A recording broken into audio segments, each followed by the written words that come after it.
J'attends d'eux qu'ils clarifient et formalisent leurs demandes à l'égard de la France et de la communauté internationale. Souhaitent-ils notre présence? Ont-ils besoin de nous? Je veux des réponses claires et assumées sur ces questions. Je ne peux ni ne veux avoir des soldats français sur quelque sol du Sahel que ce soit, alors même que l'ambiguïté persiste à l'égard de mouvements anti-français. Je souhaite que nous puissions organiser une présence internationale plus forte et structurer au Sahel une nouvelle coalition autour de nous, en lien avec nos partenaires européens déjà présents. Le président français demande à nos chefs d'État africains francophones de fermer nos bouches. Parce que, selon lui, nous cultivons un sentiment anti-français. Mais vous savez très bien que c'est faux.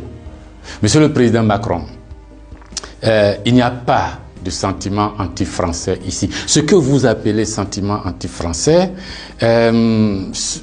d'ailleurs, comment vous allez présenter ça?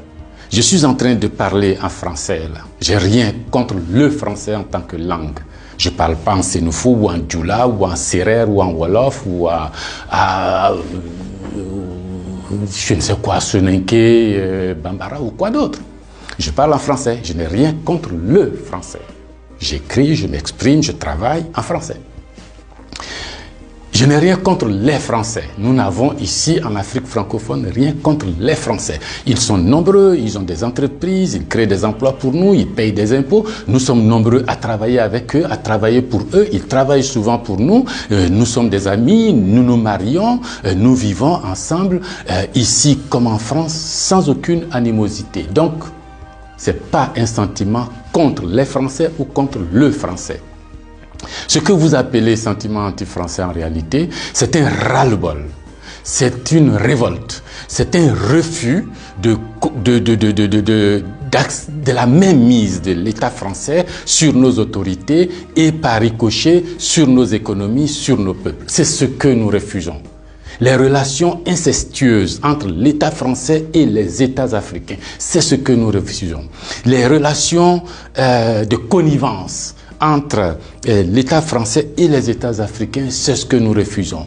Parce que simplement ces relations étouffent la démocratie. Ces relations étouffent le respect des droits de l'homme. Ces relations étouffent la possibilité que nous devons avoir de demander des comptes à nos dirigeants. Ces relations étouffent l'expression plurielle chez nous.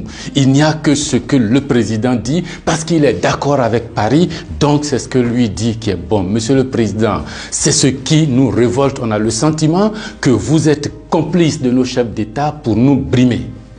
On a le sentiment que les droits de l'homme que vous faites respecter en France, les libertés individuelles que vous faites respecter en France, la déclaration universelle des droits en France, déclaré là-bas par vos ancêtres, Monsieur le Président, on a l'impression que vous considérez que nous, en Afrique, on n'a pas droit à cela. Nous, en Afrique, on n'est pas digne de cela. Nous, en Afrique, on n'est pas suffisamment humain pour avoir les droits humains.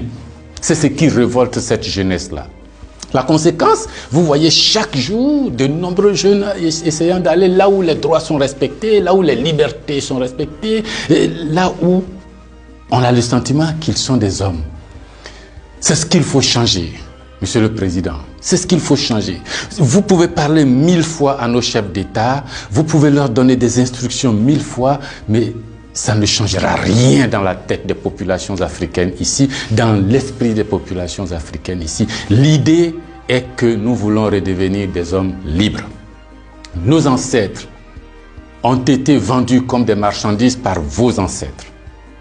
Comme des marchandises. Pendant de 1500 à 1890, par là, comme des marchandises. Nous fermons les yeux là-dessus. Nos parents ont été gouvernés par la décision que vos parents ont prise à Berlin de venir s'accaparer nos territoires, nous-mêmes, nos fleuves, nos rivières, nos matières premières, de prendre possession de nous. Ça a duré près d'un siècle. Fermons les yeux là-dessus. Vos prédécesseurs ont considéré que nos chefs d'État devraient être juste des délégués pour eux, pour nous maintenir ici. Comment on peut avoir le sentiment français quand on descend à l'aéroport d'Abidjan, le boulevard qu'on prend s'appelle Giscard d'Estaing. Le pont qu'on emprunte s'appelle De Gaulle. Et la route qu'on utilise pour aller à l'université s'appelle boulevard Mitterrand.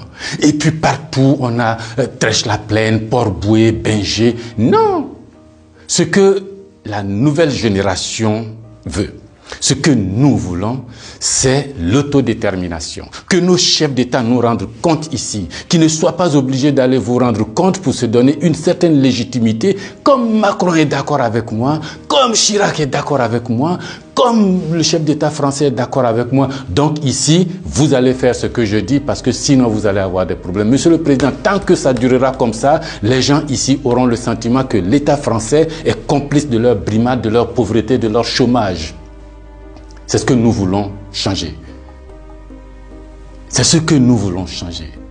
Renvoyer Kako Noboko, renvoyer Kémy Seba, renvoyer Nathalie Yamb, contester les propos de Salif Keïta ou je ne sais qui d'autre, ça ne changera rien. C'est dans la tête de chacun. Chacun de nous, les gens, ces idées-là ont imbibé notre esprit maintenant. Le désir de liberté, vous devez connaître ça. Vos ancêtres se sont battus pour avoir cette liberté. On fait plusieurs guerres pour jouir de cette liberté. Ce que nous voulons, c'est ça. Liberté de commerce, liberté de nous organiser, nous autodéterminer, faire ce qui est bon pour nous sans nuire à vos intérêts. Mais ça ne vous dit pas de venir nous imposer vos intérêts. Si vous pensez, chers auditeurs, que ce message vaut la peine d'être diffusé et que nous soyons nombreux à nous l'approprier, sans animosité, sans bestialité, mais avec fermeté et conviction, il faut liker, il faut partager. Parce que c'est l'Afrique de demain qui se joue là. Nous ne voulons plus être des marchandises, nous ne voulons plus être sous la tutelle de quelqu'un, nous voulons redevenir des hommes libres.